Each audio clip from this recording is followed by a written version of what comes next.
Desculpa, não fui eu. Que isso, filho? Foi o telefone, cara. Tá gravando. Fecha a porta. Tá ligado lá aí? Bom, o propósito é mais assim, para dar uma passada para vocês, principalmente a gente que está com um monte de gente nova no ramo aí, todo mundo está iniciando, Matheus, o Cauane, e eu costumo dizer que no comércio exterior todo dia a gente está aprendendo, né? Então não adianta você ter 30 anos de shipping ou do segmento que você trabalha, mas sempre aparece um caso novo, sempre aparece uma situação nova. Só que de uma forma global, existe um padrão das operações de... Jorginho, só tomando aqui, comecei agora, só para... Eu estava falando para eles que é o seguinte, no comércio exterior,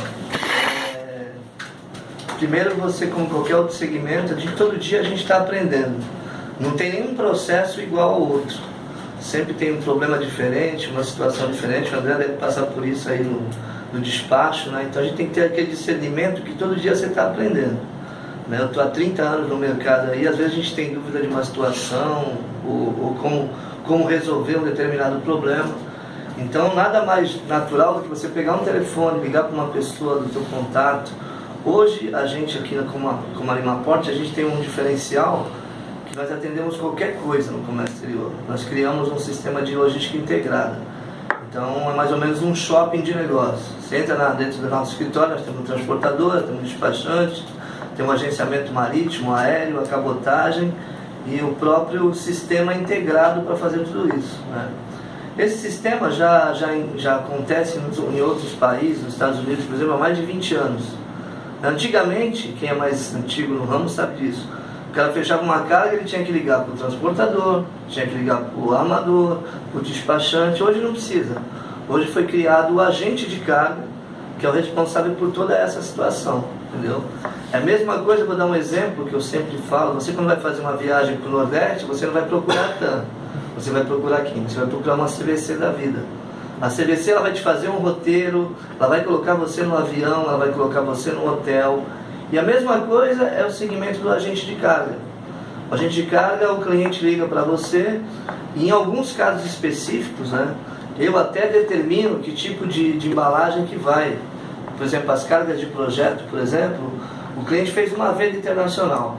Só que ele fez a venda, mas ele não tem a mínima noção de como ele vai colocar aquilo na casa do cliente que ele vendeu. Então, o agente de carga também atua nesse segmento.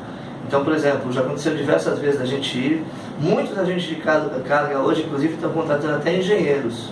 Tem uma parte de engenharia, onde o engenheiro determina, essa carga vai num container flat rack, num open top, uma carga break book, num próprio navio específico de cargas de projeto.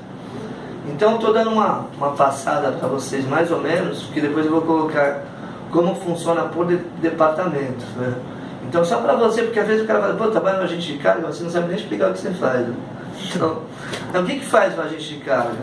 Então, basicamente isso. E nós, na verdade, criamos essa situação da logística integrada, até por uma questão de necessidade do próprio cliente, né? Porque quanto mais tipo de serviço você agrega para o teu cliente, mais você vai estar próximo dele. Por exemplo, a gente dentro de um segmento de comércio exterior, se você tem dentro do teu escritório um transporte, um despacho, um agenciamento, como eu falei, até próprios terminais que a gente tem alguns acordos comerciais, você de repente o cliente não ficou satisfeito com o teu serviço de transporte, mas você continua atendendo ele no outro segmento, ou vice-versa. Então isso é muito comum hoje na parte de agenciamento marítimo em função disso. E a comodidade para o cliente, né? Vou dar um exemplo para vocês da própria DHL. A DHL tem escritório no mundo inteiro. Então o que acontece? A DHL foi uma das precursoras nesse sistema de fazer a logística integrada. Ela tinha um armazém em Miami e ela começou a trabalhar com encomendas de envelope, lá é um correio na verdade, né? Então ela sentiu a necessidade do cliente de fazer isso. Aí o que ela fez? Esse mesmo caminhão que fazia a entrega da encomenda, do envelope, ela falou, por que eu não vou fazer isso na carga? Então ela criou esse sistema há 20, 30 anos atrás nos Estados Unidos, e as outras empresas copiaram esse modelo de serviço, né? Depois veio a TNT, UPS e outras mais. E hoje, a empresa que trabalha num único segmento, ela morre de fome, cara. Você vai naquele nosso querido Brás Cubas 3 ali, tem despachante que entra lá, o cara tá com a máquina de escrever, hein? É um barato, que o cara não quer mudar. Eu tenho alguns amigos, o cara foi de uma época nostálgica do comércio exterior, onde ele cobrava 5 salários mínimos para fazer um despacho, tantos por cento sobre o valor FOB, valor CIF.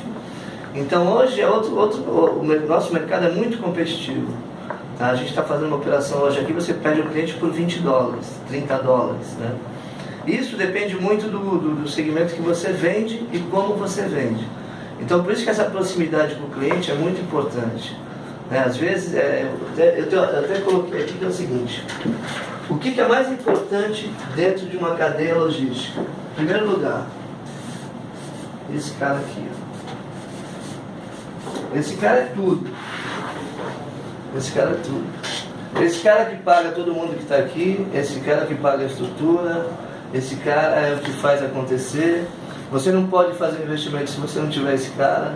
Entendeu? Então muitas vezes a gente tem desgastes, a gente tem uma porrada de problema, mas isso aqui é tudo. Então está atrelado aqui ao atendimento.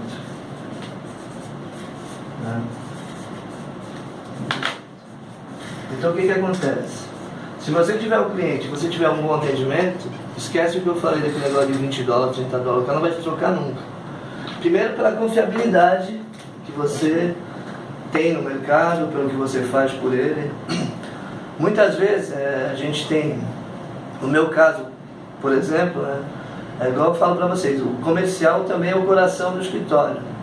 É você que vai buscar a carga, é você que faz tudo, só que tem um detalhe. Para você vender, você precisa conhecer o produto que você está vendendo. Eu estou com 30 anos da minha área, só que eu comecei como qualquer um. Comecei entregando papel. Tá, eu sempre falo para os meus funcionários, procurem saber por que você está entregando aquele papel. Senão você vai ser a vida inteira um entregador de papel.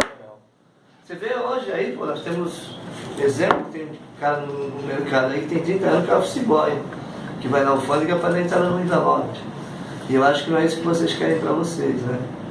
E em qualquer área que você trabalha, você tem que se especializar. O que você precisa fazer? Precisa fazer um inglês, precisa fazer um cursinho de o que aparecer de uma palestra que foi interessante, pô, vai participar, sabe? Porque todo dia a gente está aprendendo. Mesmo que você pegue uma coisa que você já conheça, mas você vai abranger alguma coisa de diferente naquele que você vai. Eu participo de alguns eventos, a gente procura fazer, até por uma questão financeira a gente não está em muitos. Mas, por exemplo, a hora da cabotagem, que é um segmento que a gente atua, a gente sempre procura estar junto.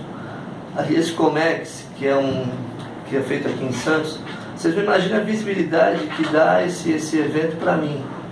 Todo mundo que a gente encontra, pô, vi uma entrevista tua no Comex, ou eu vi uma colocação que vocês fizeram, eu não sabia que a Lima Portos não faz só cabotagem, você faz outra coisa. Então aquilo é uma coisa que acontece, o marketing é fundamental. Porque não adianta você ter um produto e você não mostrar esse teu produto no mercado, ninguém sabe o que você vende. Especialmente no mercado competitivo que a gente vive, né? Então, abre um agente de carga todo dia, mas fecham 2, 3 também. Porque se você não tiver senso administrativo, não tiver uma forma de atuar com bons profissionais, o atendimento ao cliente, como eu falei, você fecha as portas.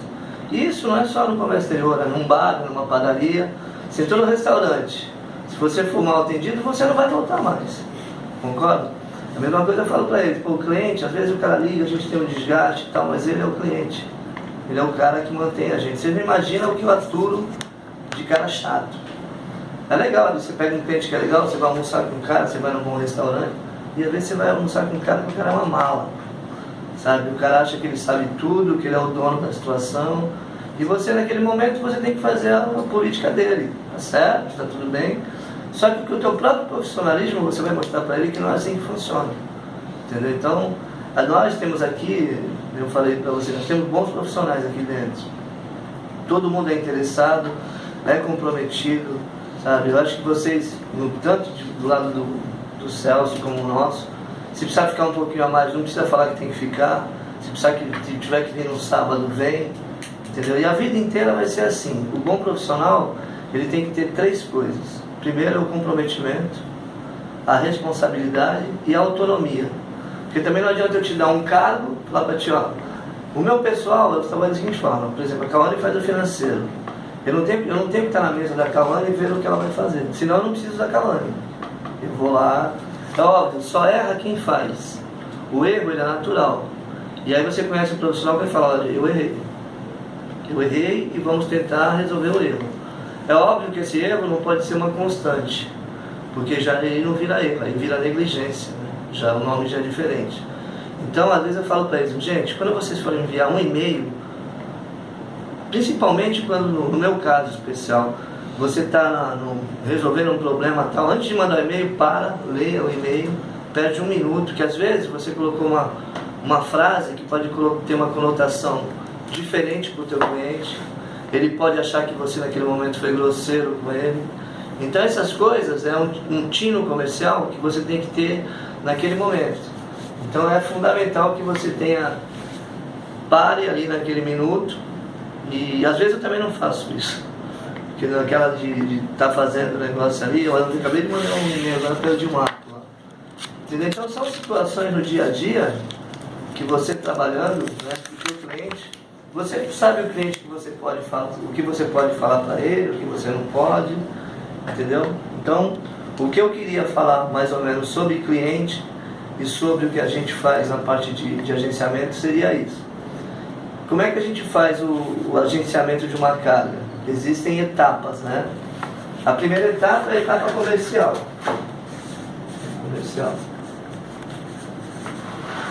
O comercial ele abrange no quê? Na prospecção,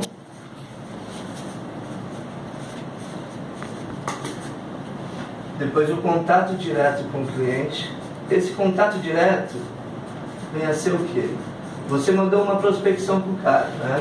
Você mandou uma prospecção, não adianta, nós tínhamos um Antônio aí que mandava 200 apresentações por dia, não é isso que é um bom comercial. Você tem que mandar uma prospecção, depois você vai fazer o contato com o cliente. Eu sou o Jorge da Costa Log, tudo bem? Bom dia, tal. Você recebeu a minha apresentação da empresa? Tal. Aí você tenta agendamento de uma visita.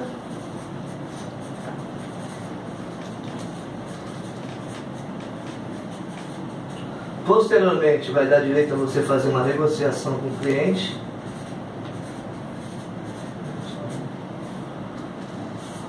Depois disso, a etapa mais difícil, definição do atendimento.